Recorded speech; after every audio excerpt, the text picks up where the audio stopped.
میں نا سر سویڈن سے پیرس جا رہا تھا، 45 منٹ کی ٹوٹل فلائٹ ہوتی ہے، 2 والی سیٹ تھی، اور جہاز بھی ایسا تھا اس کا ہارن کے علاوہ ہر چیز بج رہی تھی، کرسیاں بھی اس کے ہل رہی تھی۔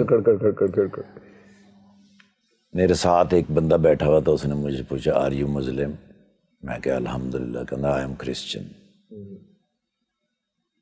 اس نے ایک سوال کیا، میں نے کہا یار سوری، میں پتہ کیا 45 منٹ میں اتنی لمبی نہیں بات ہو سکتی۔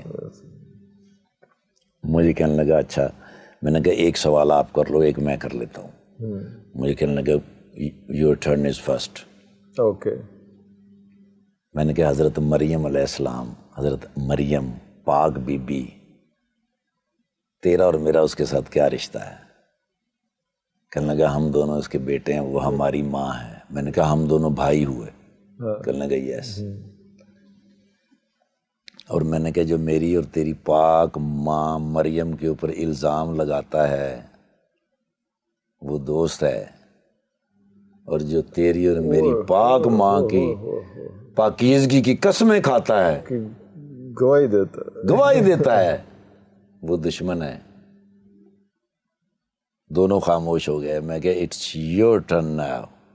کی بچے ہونا دے کول کہنا میں نے کہا give me your telephone number, I will call you later۔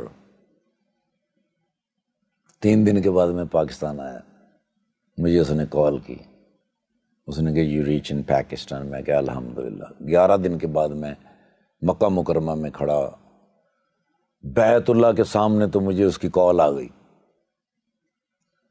کہنا mister Iftikhar this is Daniel, where are you؟ میں کہا I'm in front of بیت اللہ، you know بیت اللہ؟ کہنا I don't know۔ میں نے اس کو بتایا کہ بیت اللہ کیا ہے۔ میں نے کہا یہ وہ جگہ ہے جہاں پر ہر وہ دعا قبول ہو جاتی ہے جس کو نیت اور شوق سے مانگا جائے۔ اللہ اکبر۔ تو کہنے لگا کیا دعا مانگی؟ میں کہا یہ کہ میں اور میرا بھائی دونوں بھی کبھی یہاں کھڑے ہوں۔ او تہاڈی خیر فساد تبرانو۔ اس کا فون کٹ ہو گیا، اللہ۔ اس کا میسج آیا کہ می مسٹر نذیر نمبر۔ میں نے ان کو ذکر کیا تھا، میں نے کہا سویڈن آیا تھا نذیر بھائی جان کے پاس، تو اس نے کہا give me your Nazir number. میں نے نذیر صاحب کا نمبر بھیجا، اور ساتھ میں نے نذیر صاحب کو کال کی۔ میں نے کہا ڈینیل کی کال آئے گی، خیال رکھنا، میرا بھائی ہے۔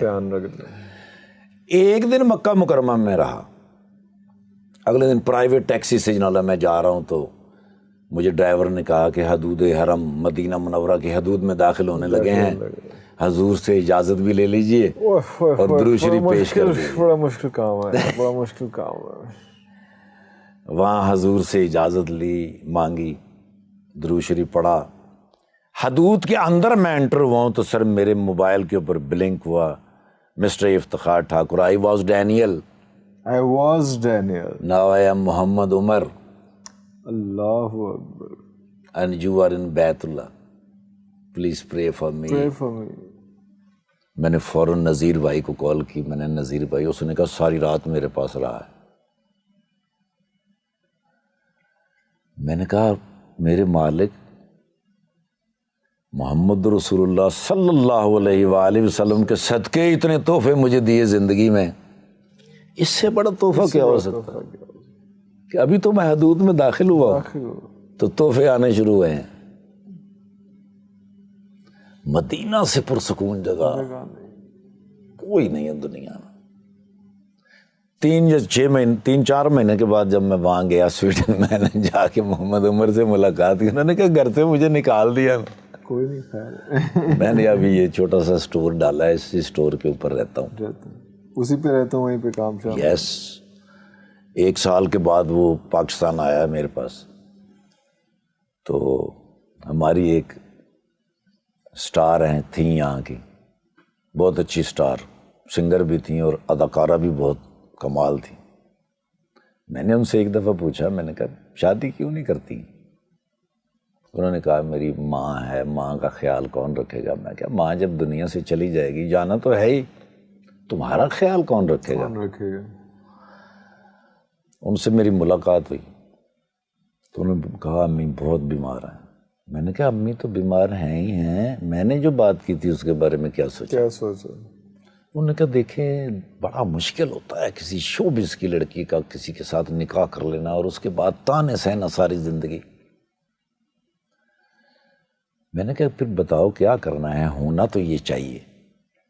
اس نے کہا ٹھاکر بھائی آپ مجھ سے جتنا پیار کرتے ہیں, جتنا میرا احترام کرتے ہیں, جتنی میری ماں کا احترام کرتے ہیں, میں نے یہ سب کچھ آپ کے ذمہ کر دیا. جاؤ جو دل کرتا ہے کر دو. میں نے محمد عمر تو ادھر ہی تھا. اچھا وہ آلریڈی تھا ادھر. اسی کے چلو ذرا وہ بھی مان گیا. ہاں اتنے تو انہوں نے کہا بھائی آپ میرے بھائی تو ہیں ہی ہیں, مجھے لگتا ہے آپ میری امی بھی ہیں میرے ابو بھی ہیں. مرشد ہیں. اللہ پاک کی رحمت اور برکت سے آج وہ دونوں سویڈن میں ہیں. اللہ بڑی خوبصورت زندگی گزار رہے ہیں, سکون کا لائف, بہترین بچوں کے ساتھ. ان کا اتنا اچھا لائف سٹائل ہے. جب بھی جاتا ہوں وہ اتنا پیار کرتے ہیں, اتنا احترام کرتے ہیں. یہ ہے مدینہ. مدینہ آپ کے لیے تحفے بھرے ہوئے رکھتا ہے ہر وقت کہ آپ صرف انٹر ہو جائیں, دعائیں قبول, جو آپ سوچ بھی نہیں سکتے وہ بھی قبول ہوتا جا رہا ہے. مدینہ دنیا کا سب سے میٹھا شہر ہے سر. فضا اچھی, ہوا اچھی, لوگ اچھے, نہ کوئی تیز چلتا ہے نہ کوئی اونچا بولتا ہے. اذان کی آواز بھی ہاں, اور ایسی مزیدار اور میٹھی کہ دل کے اندر اتر جائے. ایسا کیسے ہوتی ہے.